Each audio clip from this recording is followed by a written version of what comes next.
नमस्कार दोस्तों PCS academy में मैं आप सभी लोगों का स्वागत करता हूं। और दोस्तों हम लोगों की मेंस एनसीईआरटी की सीरीज़ चल रही थी। उसी सीरीज़ में अभी तक हम लोगों ने 86 पार्ट तक देख लिए थे। आज हम लोग 87 नंबर पार्ट को देखेंगे। ठीक है, यूपी पीसीएस मेंस 2019 और 20 के लिए बहुत ही ज़्यादा महत्वपूर्ण है।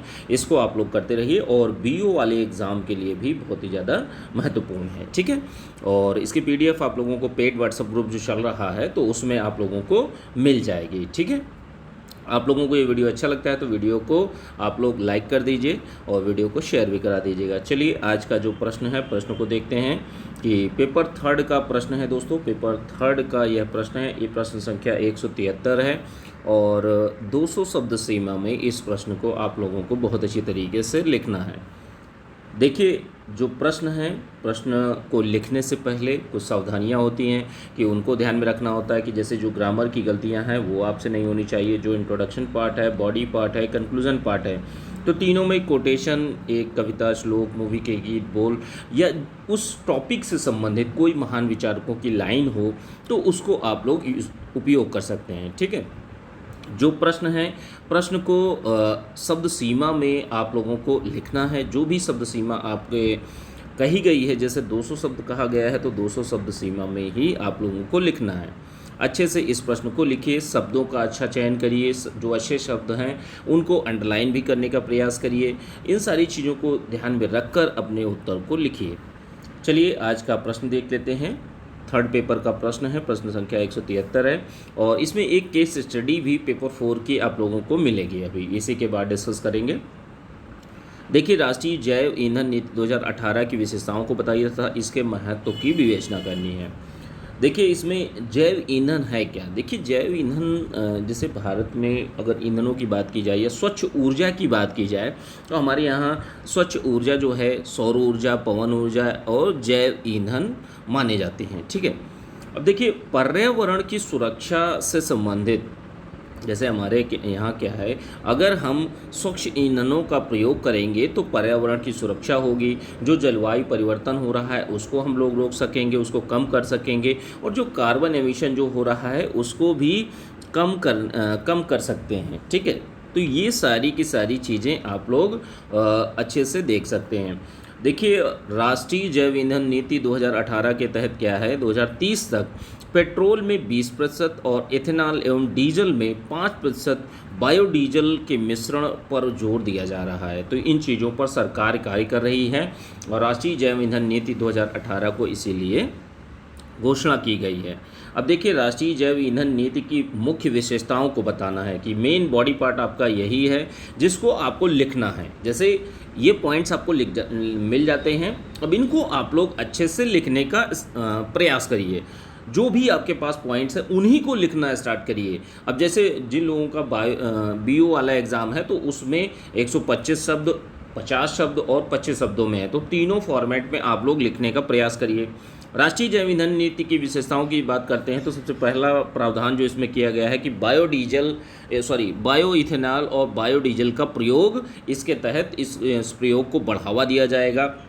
ठीक है, इनका प्रयोग किया जाएगा। इथेनॉल में क्या होगा, ईंधन के रूप में जैव इथेनॉल और नगरीय ठोस अपशिष्ट का प्रयोग करने में यह सहायक होगी। ठीक है, तो इस पर जोर दिया जा रहा है। जैसे देखा होगा आप लोगों ने बायो सीएनजी का प्रयोग किया जा रहा है। बायो सीएनजी, जैसे सीएनजी के जितने वाहन हैं इनका उपयोग बढ़ा है, ये चीज़ें आप लोग भी देख सकते हैं। इलेक्ट्रिक वाहन जितने हैं उनको अब वरीयता दी जा रही है। जो इथेनॉल है, इथेनॉल का उत्पादन जो है किससे, कि जैसे जो अनाज जो होता है जिसके मूल्य अच्छे नहीं होते, सड़ गल जाता है, तो ऐसे अनाजों का उत्पादन जो है इथेनॉल के उत्पादन में किया जाएगा। जैसे गेहूं है, चावल है, आलू है, गन्ने का रस है, चुकंदर है, मक्का है, कसा हुआ है, तो इन सारी चीज़ों का प्रयोग किया जाएगा। अनुमति के साथ इथेनॉल के निर्माण में विशेष अनाजों का भी प्रावधान किया गया है कि मतलब जो राष्ट्रीय जैव ईंधन समन्वय समिति है तो उसके आधार पर, उसकी अनुमति से इथेनॉल के निर्माण में विशेष अनाज का प्रावधान किया जाएगा। और क्या है, वित्त पोषण के लिए सरकार ने इस नीति के तहत, तो जो राष्ट्रीय जैव नीति है इसके तहत 6 वर्ष में 5,000 करोड़ रुपए का निवेश किया है, वित्त पोषण किया है, जिससे नई रिफाइनरीज बनाई जा सकें। ठीक है, और क्या है कि जैसे जो जैव ईंधन है, तो जैव ईंधन नीति में बहुत सारे डिपार्टमेंट्स, मंत्रालय और जो विभाग हैं, इनके बीच में समन्वय बिठाना, इस समन्वय पर भी बल दिया गया है। अगली चीज़ क्या है, तेल एवं कम उत्पादित फसलों का बायोडीजल के रूप में उपयोग किया जाना। तो ये मोटे मोटे पॉइंट है आपके राष्ट्रीय जैव नीति 2018 के। अब देखिए इसके बाद क्या आता है, इसके बाद आता है आपका राष्ट्रीय जैव ईंधन का महत्व। तो जो जैव ईंधन जो हैं, अब जो जैव ईंधन है, तो जैव ईंधनों का महत्व क्या है। तो देखिए जो जैसे सिटी में जो नगरीय ठोस अपशिष्ट जो होता है, तो उसका प्रबंधन बेहतर तरीके से हो सकेगा, उसका उपयोग कर सकते हैं आप। और क्या होगा इसमें कि जैसे कच्चे तेल के आयात में कमी होगी, कि भाई अगर हम कच्चा तेल बाहर से मंगवाते हैं तो इन चीज़ों का मतलब इनका उत्पादन अपने देश में ही कर सकते हैं, तो हमें कच्चे तेल के आयात में भी कमी आएगी, हमें बाहर से विदेशों से आयात नहीं करना पड़ेगा। स्वच्छ पर्यावरण संरचना बनेगी। कहने का मतलब यही है कि जो हम बायोडीजल और जैव ईंधनों का प्रयोग करेंगे तो इससे वातावरण शुद्ध रहेगा और स्वच्छ पर्यावरण की एक अवसंरचना जो है उसको भी आधार मिलेगा। इसके साथ में क्या है, ग्रामीण क्षेत्रों में निवेश भी होगा, कि जैसे जैसे बड़ी बड़ी रिफाइनरीज जो हैं भाई, अगर आप कच्चा माल जो है, जैसे जितनी भी फसलें हैं, तो इनको अगर शहर लाएंगे तो आपको एक्स्ट्रा कॉस्ट आएगी। तो इस कॉस्टिंग से बचने के लिए लोग ग्रामीण क्षेत्रों में ही निवेश करेंगे, इन्वेस्टमेंट करेंगे और रिफाइनरीज को बनाएंगे, और उससे क्या होगा कि उससे सारी की सारी चीज़ें बेहतर होंगी। जो ग्रामीण क्षेत्रों में जो रोज़गार है, रोज़गार बढ़ेंगे, लोगों को रोज़गार मिलेगा, काम मिलेगा, जिससे किसानों की आय भी वृद्धि होगी, लोगों की आय भी वृद्धि होगी, और इससे जो लोगों का जीवन स्तर है वो भी बेहतर हो सकेगा, और लोगों की जो ग्रामीण लोगों की जो गरीबी की एक समस्या है उसको भी दूर करने का प्रयास करेगी राष्ट्रीय जैव ईंधन नीति। ठीक है, तो इस तरीके से आप लोगों को पूरे प्रश्न को आप लोगों को बहुत अच्छी तरीके से लिखने का प्रयास करना है। इसका PDF जो है आप लोगों को पेड व्हाट्सएप ग्रुप BO और आपका UPPCS जो है, UPPCS में 2019-20 में दे दिया जाएगा। अब इसके बाद में एक छोटी सी इन्फॉर्मेशन है, जैसे आज मैंने एक वीडियो डाला था, बहुत सारे लोगों ने कॉल किया कि सर अभी पेड व्हाट्सएप ग्रुप में हम नहीं ले सकते एडमिशन, थोड़ा सा दिक्कत है, तो इस वजह से 2 दिनों के लिए उन्होंने 1-2 दिन रुकने के लिए कहा था। तो इसीलिए सभी लोगों को थोड़ा सा सूचना दे रहा हूँ कि सभी जो लोग भी पेड व्हाट्सएप ग्रुप में ज्वाइनिंग लेना चाहते हैं, आज से लेकर, आज है आपकी 6 जून और 7 जून तक आप लोग ले सकते हैं। उसके बाद आपकी पुराने परिवर्तित रूप में आ जाएगी। अभी आधी फीस में ही आप लोग एडमिशन ले सकते हैं, कोई जोर जबरदस्ती नहीं है, आपकी इच्छा के ऊपर है। आपको लगता है अभी से मेंस की तैयारी करनी चाहिए तो बिल्कुल करिए। ठीक है, चलिए आज का जो सेकंड प्रश्न है केस स्टडी है, GS पेपर 4 का प्रश्न है, और पेपर 4 का प्रश्न है, प्रश्न संख्या 174 है, 174 है, और 125 शब्दों में इस प्रश्न को आप लोगों को लिखना है।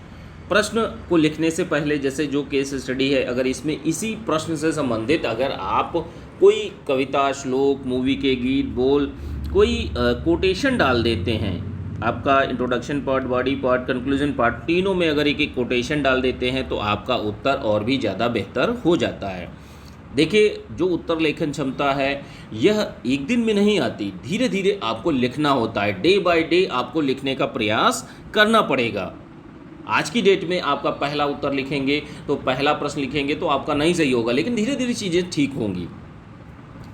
इस प्रश्न को लिखिए आप लोग, और अच्छे शब्दों का चयन करिए, अच्छे कोटेशन को डालिए। अगर आपकी हैंडराइटिंग अगर अच्छी है तो अच्छे मार्क्स मिलने की संभावनाएं बढ़ जाती हैं। अगर आपकी अच्छी हैंडराइटिंग नहीं भी है तो इसके साथ में अगर आप स्वच्छ है, मतलब साफ है, और आप पढ़ने योग्य लिख रहे हैं, तब भी आपको कंटेंट आपका अच्छा है तो कोई दिक्कत नहीं है। इसके साथ में अच्छे शब्दों का चयन करिए, उनको अंडरलाइन भी करने का प्रयास करिए। अब देखिए जो आज का प्रश्न है एक केस स्टडी है। केस स्टडी क्या है इसको देख लेते हैं। केस स्टडी ये है कि आप एक ज़िले के अधिकारी हैं, किसी भी शहर को मान सकते हैं, आप एक ज़िले के अधिकारी हैं, वहाँ पर वाहनों के सुचारू रूप से संचालन के लिए, शहर में प्रदूषण कम हो इसके लिए एक रोड को बनाया जा रहा है जो शहर के बाहर है। शहर के बाहर एक रोड को बनाना है। अब इसके लिए जो अधिकारी हैं, एडीएम है, और भूमि अधिग्रहण करना सरकार की जिम्मेदारी है। किसानों को मूल्य से अधिक पैसा दे दिया गया है, वो भी संतुष्ट हैं। और इसी बीच में एक घटना घटित होती है कि एक गांव के विशेष लोग जो हैं, एक गांव विशेष के लोग जो धरने पर बैठ जाते हैं। क्यों बैठते हैं? वो भ्रष्टाचार की बात करते हैं। जिले के एडीएम के बेटे के ऊपर आरोप लगाते हैं कि इन्होंने कम दाम पर जो रोड बनवानी है उसकी ज़मीन जो है वो पहले ही खरीद ली थी, और जो सरकार से मुआवजा मिला वो हमें पूरा नहीं मिला। ठीक है, तो इसमें क्या कहा गया कि सरकार के द्वारा दिया गया मुआवजा सही नहीं मिला। इस पर लोग धरने पर बैठे हैं, तो इस पर क्या क्या कार्रवाई आप करेंगे? एक बात, पहला प्रश्न है इस पर आप क्या क्या कार्रवाई करेंगे, और दूसरा प्रश्न क्या है, इस पर नैतिक मुद्दे क्या हैं। तो अब आप लोग एक एक करके इन चीज़ों को समझेंगे कि जैसे कार्रवाइयाँ कौन कौन सी होंगी। जैसे देखिए, इनमें ईमानदारी है, सत्यनिष्ठा है, निष्पक्षता है, पारदर्शिता है, न्याय है, समाज सेवा का मुद्दा है। तो ये सारे के सारे पॉइंट्स आपके आएंगे। ठीक है, अब ये सारे के सारे पॉइंट्स इसमें शामिल होंगे आके। कार्रवाइयों की जहाँ तक बात होती है, तो सबसे पहले अगर आप डीएम हैं, एडीएम के बेटे ने घपला किया है शासन प्रशासन को मिलकर, तो ऐसी स्थितियों में क्या होगा? ऐसी स्थितियों में आपको सबसे पहले, आप अगर आप जिलाधिकारी हैं तो आप सबसे पहले जो भूमि अधिग्रहण से संबंधित जो दस्तावेज हैं, जो कागजात हैं, उनको आप जब्त कर लेंगे, अपने पास मंगवाएंगे, उन पर जांच करेंगे। सबसे पहली बात यही है कि उन दस्तावेजों को तत्काल जब्त करेंगे। भूमि अधिग्रहण से संबंधित जो भी चीज़ें थी उन पर जितने पक्षकार हैं, जितने स्टेक होल्डर हैं, उनसे बात करेंगे कि क्या क्या किस तरीके से, उनसे जवाब लेंगे आप। और एक समिति की जिले के जो उच्च अधिकारी हैं उन्हीं में से अच्छे अधिकारियों की एक समिति बनाएंगे जो कि जांच करेगी। अब इसके बाद अगला स्टेप जो आएगा आपका कि आप एक जिलाधिकारी हैं, किसानों के आरोपों की निष्पक्ष जांच कराएंगे। अब किसानों की जो समस्याएं हैं उनको निष्पक्ष रूप से सुनने का प्रयास करेंगे, जो उनकी समस्याएं हैं उनको दूर करने का आश्वासन देंगे कि हाँ भाई, आपके साथ में किसी भी प्रकार से कोई अन्याय नहीं होगा, जो सरकार ने मुआवजा दिया है वही आपको मिलेगा। और जिन व्यक्तियों ने घोटाला किया है बिचौलियों और बाकी लोगों की मदद से मिलकर, तो उनको सख्त से सख्त कार्रवाई उनके खिलाफ में की जाएगी। अब देखिए, जांच समिति के लिए हम, जैसे आप जिलाधिकारी हैं तो उनको कन्विंस करेंगे जाकर, जो किसान लोग हैं उनको कन्विंस करेंगे जाकर कि अब एक जांच समिति बनाई गई है, वो जांच करेगी। जांच करने के बाद 4-5 दिनों के बाद में जांच समिति जो है रिपोर्ट फाइल करेगी, फिर उसके बाद में हम इस पर कार्रवाई लेंगे। तो इसके लिए उनको आश्वासन देंगे, उनको सहयोग करने के लिए बोलेंगे, और उसके बाद रिपोर्ट के आधार पर जब रिपोर्ट आएगी तो जो लोग भी व्यक्ति दोषी होंगे उन पर एफआईआर यानी प्राथमिकी दर्ज करेंगे। किसानों को अंत में क्या आएगा? अंत में आएगा कि किसानों को भूमि का सही मुद्दा, जो मुआवजा है, वो दिलाने का पूरा आश्वासन करेंगे, और उनको दिलाएंगे भी। जो किसानों को मिलना चाहिए था, जो जिस रेट पर सरकार ने अलाउ किया है उसी रेट पर मिलना चाहिए, कम दाम नहीं मिलने चाहिए थे। अब देखिए, ये तो कार्रवाइयाँ हो गई जो आप एक जिलाधिकारी के स्तर पर आप कार्य करेंगे। अब देखिए, इस पर नैतिक मुद्दे कौन कौन से हैं कि देखिए, नैतिक मुद्दे इसमें ये हैं कि एक उच्च अधिकारी ने, एक एडीएम ने क्या किया, अपने बेटे के माध्यम से घपला कराया, भाई भतीजावाद को प्रोत्साहित किया। देखिए, साठ गांठ का जो ये शासन और प्रशासन का जो चीज़ें चलती हैं ये बहुत खतरनाक होती हैं। ठीक है, तो इन्हीं पर जो चीज़ें हैं आपको बताने हैं। उचित मुआवजा नहीं दिया गया एक अधिकारी के द्वारा, दूसरे किसानों को उचित मुआवजा नहीं दिया गया। तीसरी चीज़ क्या है? नीति का, जैसे जो एक योजना थी कि भाई एक रोड बनानी है जिससे शहर के अंदर का भार कम हो सके, बाहर से एक रास्ता निकाला जा सके। तो ऐसी स्थितियों में क्या है? ऐसी स्थितियों में नीतियों का सही क्रियान्वयन अधिकारी वर्ग के द्वारा, जो उच्च अधिकारी हैं और एडीएम हैं, उनके द्वारा नहीं किया गया। बिचौलियों द्वारा इसमें कार्य किया गया, भ्रष्टाचार किया गया। हर तरीके से जो मुआवजा मिलना चाहिए था वो उनको मिला नहीं। और जो एक सामाजिक न्याय था न्याय नहीं मिला, जो उनको जितनी ज़मीन थी, जितना रेट मिलना चाहिए था वो नहीं मिला, दूसरे ही बिचौलिए लोग घपला करके पैसे हड़प ले गए। और क्या इसमें नैतिक मुद्दे आते हैं कि इसमें आचरण से संबंधित, ध्यान रखिएगा, आचरण का उल्लंघन भी हुआ, कि जैसे एक आचरण संहिता होती है सभी सिविल सेवकों के लिए, तो उस आचरण संहिता का भी उल्लंघन किया गया अधिकारी वर्ग के द्वारा।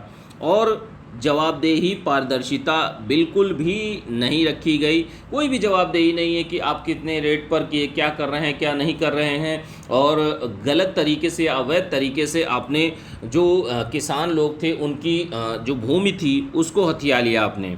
और इसमें काला धन और भूमाफिया, देखिए कहीं ना कहीं जो बीच का पैसा था वो एडीएम के बेटे ने लिया।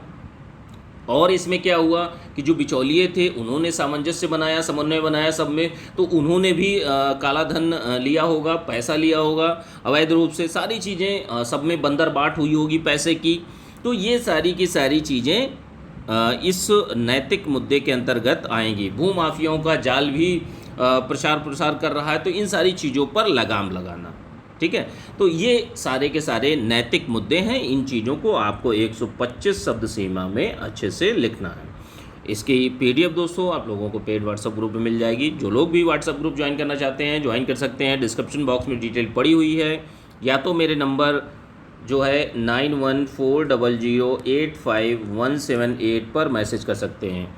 इस नंबर पर आप लोग मैसेज करके जानकारी ले सकते हैं, और 2 दिन का समय है, उसके बाद आपकी फुल पेमेंट आपको करनी पड़ेगी, ठीक है।